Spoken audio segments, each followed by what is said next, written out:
Amakusa Shiro, ang 16 na taong gulang na naghimagsik laban sa Shogun, pag-aaklas sa Shimabara. Part 1, Panimula, Liwanag laban sa dilim. Isang 16 na taong binata maang namuno sa 30,000 rebelde laban sa pinakamakapangyarihang shogunate sa Japan. Gutom, napapalibutan, at kulang sa bilang, pero matibay ang kanilang pananampalataya. Naniniwala si Amakusa Shiro na isang himala ang magliligtas sa kanila.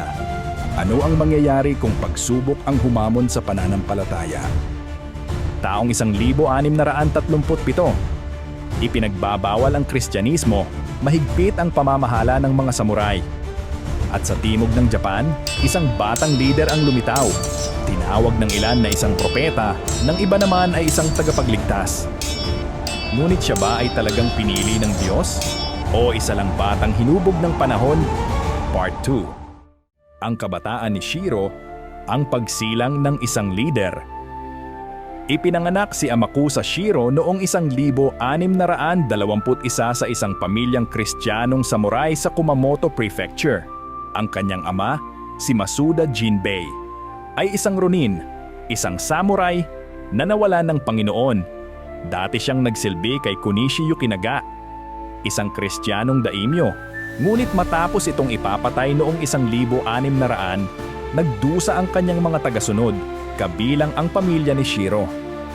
Bata pa lang si Shiro, tinuruan na siya tungkol sa Kristyanismo. Marunong siyang magdasal sa Latin, nag-aral ng Biblia, at narinig ang kwento ng mga misyonero tulad ni Francis Xavier. Ngunit mahigpit ang gobyerno, sinisira ang mga simbahan, pinapatay ang mga pari, at pinaparusahan ang mga Kristiyano. Kahit delikado, patuloy na nagdarasal ng palihim ang mga Kristiyano. Habang lumalaki si Shiro, nakita niya ang pagdurusa ng kanyang mga kababayan. Sa kabila nito, marami ang naniwala na siya ay isang piniling leader. May nagsasabing kaya niyang gumawa ng himala. May iba namang nagdududa kung isa lang siyang bata na nadala ng panahon. Dumating ang isang pagsubok, ang Fumie, isang patakarang ipinatupad ng shogunate kung saan kailangang tapakan ng mga tao ang larawan ni Jesus o ng Birheng Maria. Ang tumanggi ay pinaparusahan o pinapatay. Habang pinagmamasdan ni Shiro ang paghihirap ng kanyang mga kababayan, mas lalo siyang naging simbolo ng pag-asa. Part 3. Nagsimula ang revolusyon. Sa mga bayan ng Shimabara at Amakusa, isang malupit na pinuno, si Matsukura Katsui, ay nagpatupad ng matinding buwis upang punduhan ang pagtatayo ng Shimabara Castle. Ang hindi makabayad ay pinaparusahan, minsan ay pinapatay, at ang kanilang pamilya ay ginagawang alipin, pananampalataya at pag-uusig. Marami sa mga magsasaka rito ay Kristiyano, ngunit ipinagbabawal na ang kanilang relihiyon. Ang hindi sumunod ay pinapatay sa malulupit na paraan, pero kahit na may panganib, patuloy silang nagdarasal ng palihim. Noong Disyembre 1637, hindi na nila kinaya. Nagsama-sama at ilang ronin upang lumaban. Kailangan nila ng isang pinuno. Pinili nila si Amakusa Shiro. Kahit 16 na taong gulang, sumama ang libu-libong tao sa kanya. Sinuong nila ang panganib at sinakop ang Hara Castle na ginawa nilang kuta. Alam ng shogunate na malakas ang revolusyon, kaya nagpadala sila ng napakaraming sundalo, mahigit 125,000 para tapusin ito. Kahit mas kakaunti, hindi sumuko ang mga rebelde. Naniniwala silang may darating na himala. Part 4. Ang huling laban. Pagkalipas ng ilang buwan, noong Abril 1638,